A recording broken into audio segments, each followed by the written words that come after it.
Assalamualaikum. Hello everyone. Good day to you all. Welcome you all at SM Learning Academy YouTube channel. মজায় মজায় শিখুন English vocabulary. ফুল দিয়ে ইতিমধ্যে আমরা অনেকগুলো ইংলিশ ওয়ার্ড শিখেছি। আজকে আমরা আরও কিছু ওয়ার্ড ফুল দিয়ে শিখব। Episode number 3। প্রথমে রয়েছে আইনসম্মত যে ফুল সেটি হচ্ছে লফুল। লফুল। সাহসী যে ফুল সেটি হচ্ছে ম্যানফুল। ম্যানফুল।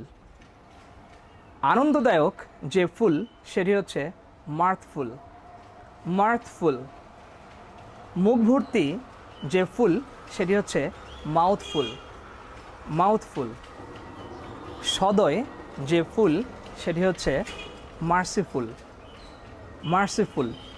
শোকার্ত বেদনাদায়ক যে ফুল সেটি হচ্ছে মর্নফুল। মর্নফুল। অর্থপূর্ণ যে ফুল, আপনারা বলুন তো কী হবে? হ্যাঁ, ঠিক ধরেছেন। অর্থপূর্ণ যে ফুল সেটি হচ্ছে মিনিংফুল। মিনিংফুল। সতর্ক যে ফুল সেটি হচ্ছে মাইন্ডফুল। মাইন্ডফুল। প্রয়োজনীয় যে ফুল সেটি হচ্ছে নিডফুল। নিডফুল। ক্ষমতাবান শক্তিশালী যে ফুল সেটি হচ্ছে পাওয়ারফুল। পাওয়ারফুল।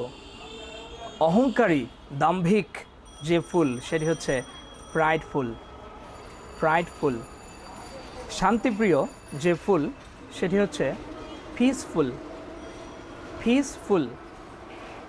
থালা ভর্তি যে ফুল সেটি হচ্ছে প্লেটফুল। প্লেটফুল।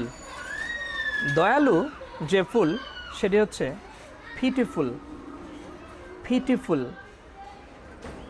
প্রাচুর্যময় যে ফুল সেটি হচ্ছে প্লেন্টিফুল। প্লেন্টিফুল। বেদনাদায়ক বা কষ্টদায়ক যে ফুল সেটি হচ্ছে পেইনফুল। পেইনফুল। প্রশংসাজনক যে ফুল সেটি হচ্ছে প্রেইজফুল। প্রেইজফুল। কিছু ফুল রয়েছে ন্যায়সঙ্গত, যারা ন্যায়ের পক্ষে কথা বলে।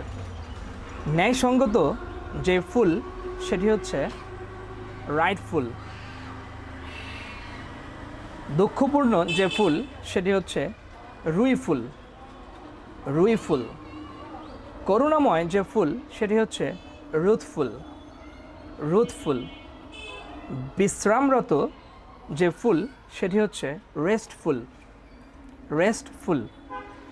কিছু ফুল বিরক্ত হয়, তো আমরা বলতে পারি যে বিরক্ত যে ফুল সেটি হচ্ছে রিসেন্টফুল।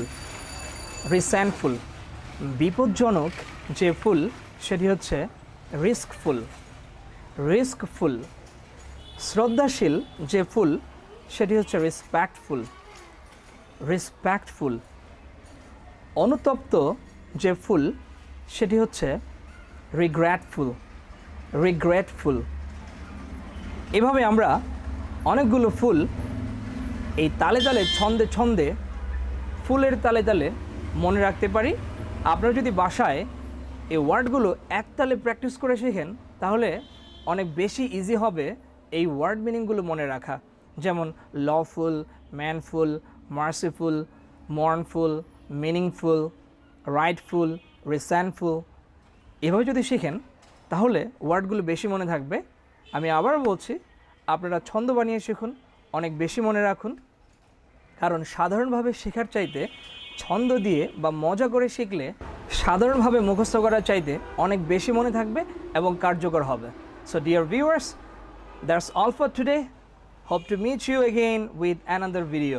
Please watch the video and share the video. And please don't forget to subscribe our channel, SM Learning Academy. Take care. Allah Hafiz.